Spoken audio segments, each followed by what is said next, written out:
এবার জানবো মিথুন রাশি সম্পর্কে। মিথুন রাশির মানুষেরা সাধারণত খুব ভালো ম্যানেজ করে চলতে পারেন। এরা প্ল্যানিং করে কাজ করেন, এদের মনে জোশ বা উৎসাহ খুব বেশি থাকে। তবে সিদ্ধান্ত নেওয়ার ক্ষেত্রে দেখা যায় যে এদের সেইখানে কিছু ঘাটতি দেখা যায়।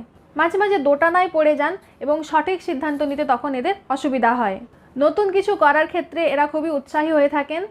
কথাবার্তায় এরা খুব পটু হন। তবে মাঝে মাঝে স্পষ্ট কথা বলে ফেলার কারণে শত্রু সংখ্যা বৃদ্ধি পায়। এদের বুদ্ধি খুব তীক্ষ্ণ, অর্থাৎ এরা খুবই বুদ্ধিমান হন, তাই নিত্য নতুন আইডিয়া কাজে লাগিয়ে বেশ লাভবান হয়ে থাকেন। মন বেশ ভালো থাকে এবং আনন্দপ্রিয় হয় এবং এরা ট্রাভেল করতেও খুব বেশি ভালোবাসেন।